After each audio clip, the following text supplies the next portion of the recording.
Hello সবাইকে, welcome back to my channel. ফিরে এলাম আবার একটা নতুন ব্লগ নিয়ে। তো আমরা সবাই মিলে চললাম রামেশ্বরম মন্দির ঘুরতে। তো এখানে চেন্নাই আমার মা বাবা এসছে। প্রথমে আমরা সবাই দুপুরে ট্রেনে করে চলে গেলাম চেন্নাই সেন্ট্রাল। এখানে খুব সুন্দর বাদাম মিল্ক পাওয়া যায়, এটা খেয়ে নিয়ে চলে গেলাম চেন্নাই মেট্রো। ওরা কখনো মেট্রোতে চাপিনি, তাই ওদেরকে মেট্রোতে চাপিয়ে দিলাম। এরপর পুরো রাত জার্নি করে আমরা পৌঁছে গেলাম রামেশ্বরম স্টেশন। ভোর 4টের সময় নেমেছিলাম। তো আমাদের মুখের অবস্থা সবাই দেখে বুঝতেই পারছো। অনেক দিনের ইচ্ছে ছিল মা বাবাকে নিজের সঙ্গে একবার ঘুরিয়ে দেওয়ার, তো সেটাই আমাদের পূর্ণ হয়েছে। এবার ওখান থেকে হাঁটতে হাঁটতে আমরা যাচ্ছি সমুদ্রতে। সমুদ্র এখানে স্নান করব সকাল সকাল। আমি বাবা আর মা করেছিলাম, ওর বাবা আর আমাদের মেয়ে করেনি। সকালে তিনজনের সমুদ্রে স্নান করে নিয়ে আবার চলে গেছিলাম 22 কুণ্ডতে স্নান করতে। আর আমাদের মেয়েকেও বাবা রেখেছিল। এখানে আমরা একটু দাঁড়িয়ে আছি, এরপর চলে যাব এই যে রাস্তা দিয়ে সমুদ্রে স্নান করতে। সকাল সকাল বেশ ভালোই ঠান্ডা ছিল, আর সকাল 5টার সময় আমাদের মেয়ের ঘুম ভেঙে গেছিলো।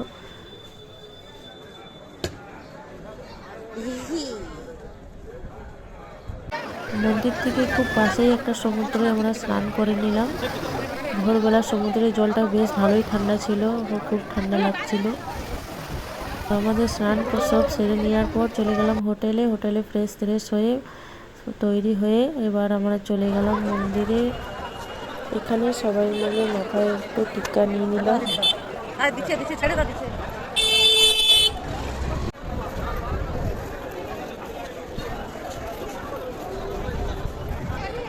সবাই মিলে ভালোভাবে মাথায় টিক্কা নিয়ে এবার আমরা চলে গেলাম চুলে একটু গাজরা লাগাতে। এটা ছাড়া তো অসম্পূর্ণ আমাদের লুকটা। মা মেয়ে দুজনেই মাথায় ফুলের গাজরা লাগিয়ে নিয়ে এবার চলে গেলাম মন্দিরে দর্শন করার জন্য, লাইনে লাগবো বলে।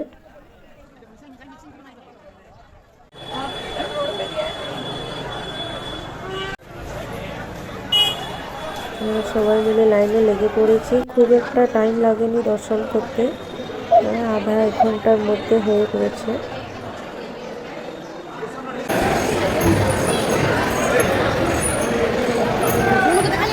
মন্দিরের ভিতরে মোবাইল অ্যালাউড ছিল না, তো আমাদের দর্শন হয়ে নেওয়ার পর এবার আমরা চলে গেলাম সকালে নাস্তাটা করতে।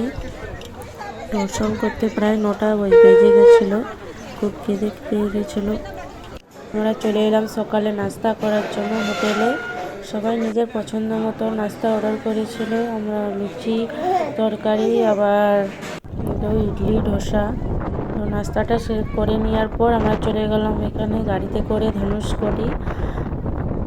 এখানে আবার একদিকে সমুদ্রটা খুব ঢেউ করে আর একদিকে শান্ত। এই জায়গাটাকে আবার বলে রাম সেতু। এখানে মা বাবার ছবি তুলে দিচ্ছে আমার বর। খুব বেশি হাওয়া দিচ্ছিল, এখানে প্রচুর হাওয়া দিচ্ছিল। খুব বেশি জায়গা ঘুরিনি আমরা, এই একদিনেরই ট্যুর ছিল রামেশ্বরম মন্দির আর এই ধনুষকোটি জায়গাটা ঘুরে নিলাম। ওইদিকে সমুদ্রটা ঢেউ খাচ্ছিল খুব, আর এদিকটা দেখতে পাচ্ছ কত শান্ত। আর এখানে ঘুরে নেওয়ার পর আমরা কিছু কেনাকাটা করে নিলাম বাড়ির লোকের জন্য। এখান থেকে ঘুরে নেওয়ার পর আমরা চলে গেলাম একটা ছোট দোকানে মাছ ভাজা খেতে। পুরো দিনটা খুব তাড়াতাড়ি সবটা করেছিলাম, কারণ সন্ধেবেলা 5টার সময় ট্রেন ছিল। আমরা এখানে সবাই মাছ ভাজা খেয়ে নেওয়ার পর আশেপাশে 1-2টো ছোটো ছোটো মন্দির ছিল, সেগুলোও ঘুরে নিলাম। এগুলো ঘুরতে ঘুরতে প্রায় অনেকটা দুপুর হয়ে গেছিলো। তো দুপুরে এবার আমরা খেয়ে নিলাম খাবার। দুপুরে খাবার দাবার খেয়ে নেওয়ার পর আমরা এবার ধরলাম চেন্নাই ফেরার ট্রেন। এটা হচ্ছে পাম্বান ব্রিজ। দিনের বেলা হলে দেখতে আরও ভালো লাগতো, তো আমরা ফেরার সময় রাত হয়ে গেছিলো। আমার এই ব্লগটা এই পর্যন্তই, দেখা হবে পরের একটা ব্লগে। আর ভিডিওটা কেমন লাগলো তোমরা সবাই কমেন্ট করে জানিও। Thank you.